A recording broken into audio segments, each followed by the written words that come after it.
Mingo, how do you, now that you're out of first place, get your players not to look ahead? It's a great position that we're in as a team, and it's a credit to our guys and the work that they put in to put us in this position. So when it comes to first place and all those things, for us, we just focus on the moment, focus on the day. Right, every man in the room just focus on continuing to improve their game, continue to do as best as they can for the team, and focus on helping the team in any way they can. And those standings and all those things with playoff implications and all those things, they'll take care of themselves if we handle the ball the right way on the field. In 2011, when you were a player and y'all were first place, about to win the division for the first time, did you not look ahead? I can't remember. Such a long time ago, John. No, but it's exciting, right? It's exciting for everyone to be playing meaningful football around this time. And anytime, you're on the cusp or you have the opportunity to make the playoffs, that's always the goal every year, is to make the playoffs and have a chance there at the end. So that's a goal, and we want to make sure we achieve that goal, but you focus on what you can control. On Saturday night, you guys pulled out the PowerPoint and just said, do your job. I mean, was that just the expectation? That was the message? Yeah, for us, especially defensively, that was the key this week, was just to I challenge the guys to just do their job, because during our previous game versus the Jets, we did not do our job, and that's why it turned out the way it turned out. It was just mainly because of mistakes that we made, things that we've done well before, and we just weren't mentally locked in, and we didn't do our job, and it resulted in us, having a poor performance there in that second half. So I just challenged our guys and just do your job. And when we do our job, and just show clips of our guys, when we do our job and we do it the right way, this is how it looks. You're a pretty good defense when you play it the right way and everybody's where they're supposed to be. What's the update on CJ? How's CJ feeling? Yeah, with CJ, and he's still in the concussion protocol, and we'll see how he progresses throughout the week. Hey, Coach, a lot's been made about you guys' defense holding Derrick Henry to 9 yards on yesterday, but you guys have been doing a pretty solid job, a pretty good job of stopping the run all season. What's been the key to fixing that aspect of the defense? When it comes to the run game, like everything when it comes to defense, for me, it starts up front. And I think this past game versus the Titans, our interior defensive linemen, they play really well. Rankins, Collins, Heinisch, Khalil, they all play really good in the interior of our D-line. So they built a wall, and so the back wasn't able to, there was no space for him. He made the back check his feet, and our guys swarmed on the back end. But it started with our defensive line. Credit to them. They're the reason why we were able to play good run defense on yesterday, because they did such an outstanding job of just playing physical, penetrating, playing on their side of the line of scrimmage. In regards to that, what was the when you start a new defense, when you come in, what was the first steps in making sure you got a solid run defense? Like, was it getting the interior straight? Like, what was that process? I think for me, how you play your run defense, and the first thing where you start, it's all about the people. So it's about getting the right people, right? And for us, installing our techniques and how we play defense, playing the right way. We play an attack front, which is different than some teams, but we want to attack up front, right? We want to play on the other side of the line of scrimmage. We want to penetrate. So it just starts with us, just structurally how we're built, right? Setting the edge, attacking up front. That's just how we're built, and I think if we play it the right way, we have answers for the run game. On the final kick before Kaimi kicks it, you guys decide to let the clock run down. I had room to run another play. Is that a conversation just with Frank and Kaimi about, hey, he's good from this distance, or what went into sort of that decision? Yeah, that decision on letting the clock run down, we knew we were in Kaimi's range, and so we felt comfortable there, kicking the ball from there, and didn't want to. We had got a holding call there on the touchdown by Motor, got a holding call, so just didn't want, and then they stuffed us. They zero blitzed us, and they stuffed us on the second run, so didn't want another negative play to take us back when we knew we were already in Kaimi's range. So just wanted to end the game right there on third down. Coach, to that point, having a kicker that you can rely on, that you feel really confident about, how does that change maybe the way you game plan, or not game plan, but manage your game late in ball games when you know, hey, I feel really good about my kicker here. Having Amy back was huge for us. It's confidence for our entire team, knowing how good of a kicker he is, how he's been throughout his entire career, knowing the work that he's put in and how he showed up at practice each day, and just showing his teammates that he was ready to go. He was ready for the moment. And how does it change your game plan? You just want to know where's his range, and that changes a game-to-game basis with the wind, with the weather, whatever we're facing, right? We just want to know his range, how he kicks in pregame, and how he's feeling. So we had a good idea about his range there and felt really good about it. Emi felt good about it, and it's you don't know how bad you need a kicker until until you miss one, right? And kind of goes. It's a hard job. Right, it's a very hard job, a lot of pressure that goes into that moment, and everybody, you want to blame the kicker if it doesn't go well, but, man, it takes some confidence. It takes some strength to be calm, confident in the moment, and that's what Emi was for us, and, man, we're excited to have him back. Coach, when the common person hears the next man up, it sounds, cliche or coach speak to us. But as a former player and now as a head coach, what is that next man mentality speech? What is that like? Or what are you telling the players that has to be that next man up?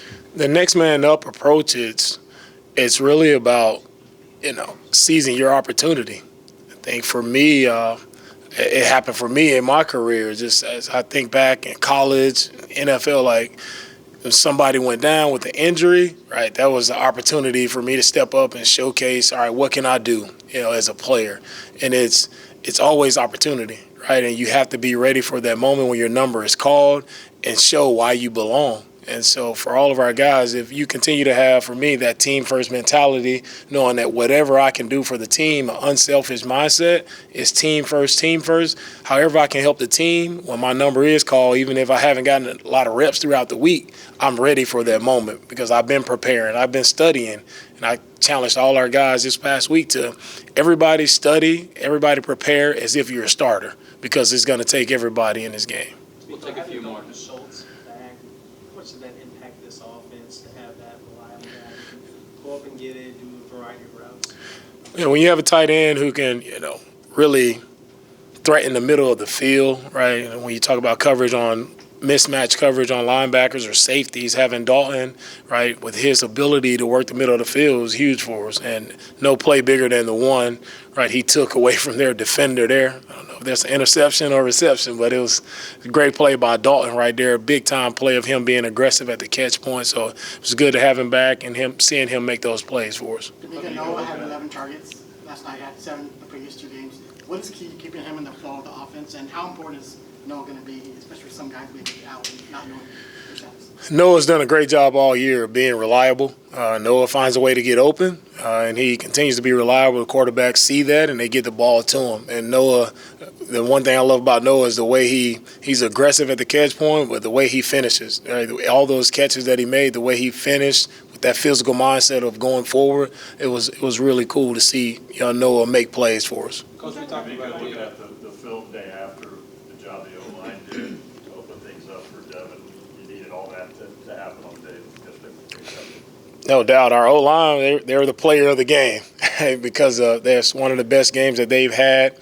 They opened up the lanes. As you said, they opened up the lanes for Motor. Motor ran it well, but the way they blocked, their targets, the way they finished, thought everybody in the O-line stepped up for us when we needed it most. Haven't ran the ball well in a few weeks. That was one of our best run outings of the year, and it all starts with the men up front. And they did a really great job this past Sunday. If CJ isn't able to go this week, you guys going to just run it back with Case? We'll see how the week goes. Kind of following up on the way the line played up front with the run game. Case talked about how the way Moore runs, he's able to, Dawes called him sneaky vision, but he's able to kind of create some space because of how he runs. Can you talk about that? And yeah, Motor does have this sneaky ability to find space, right? He has really good contact balance, so he's not going down all the time on that first contact. He finds a way to maintain his balance and still find those lanes that the O-line has created. And Motor is always pressing forward, right? He's very shifty. You don't see it all the time, but he's shifty in the interior line. He's very shifty, and he finds a way to continue to press forward, fall for yardage. So he's doing a really nice job for us. You know, every week, Laramie is on the injury report. Every week he plays and has played well. What do you see from Laramie who's really played through that and still playing the high? Yeah, Laramie pushes through every week. You know, he's dealing with the knee, and he pushes through every week. It shows his toughness. It shows his mentality that he wants to be out there fighting for his teammates. It means a lot to him to be there. So, you know, he prepares every week that way, and he's continuing to play good ball for us. We'll close with DJ, Sarge, and John, or Sarge, DJ, and John. Go ahead, DJ. You know, as you heaped a lot of praise on Derek Stingley, he's obviously a pretty quiet corner. How does that help him play in and play out in terms of being able to make plays and having that even keel personality? Corner is a position where you have to have that confidence first and foremost, and you have to be even keel because, you know, things don't always go your way out there. You're on the island where everybody sees what happens, right? When you're on the island at that corner and you're going up against some of the best athletes in the NFL. So when a play doesn't go your way, like, how are you going to respond? Sometimes guys are going to make plays, but you have to be even keel enough to know you can come back the next play and be prepared for the route and go up and take the ball away. So you have to remain calm when you're playing corner, and Sting has done that. Right, he has a good presence about him. He's calm. Right, he has a really good play demeanor about himself, and you know that's what allows him to make those plays. Coach, a lot of injuries on the offensive side of the ball, and a lot has been made about the adaptability of the players to, like we talked about earlier, with the next man up mentality. Can you talk about the way that your first-year offensive coordinator, Bobby Slowick, has been able to adapt as well going through that adversity? Yeah, Slowick has done a really good job of, you know, a lot of uncertainty every week with who's up. Right, you want to design plays for certain guys. You put them in their best position, and it's been difficult not knowing who will be available, or it's later in the week. So how are you going to structure your game plan accordingly? And I think Slowick and his staff has done a really good job of adjusting, not only throughout the week, but also adjusting in game. When we've lost guys, they've been able to keep it moving. And Slowick has done a really good job of holding it together. Last two for Chance and John. I know as a team, you guys will focus on the next team that's coming up, but how do you balance that with also understanding the stakes as we approach the stretch run of this last game? Right, the only thing we can be concerned about is the Browns. Nothing else matters, so all of our focus, all of our attention, everything that we do this week is geared toward, you know, going up against a really tough opponent in the Browns who are playing really good football at this time. Last one, John. DeMeco, Charlie Hack, talk about him, his pass protection and his run blocking.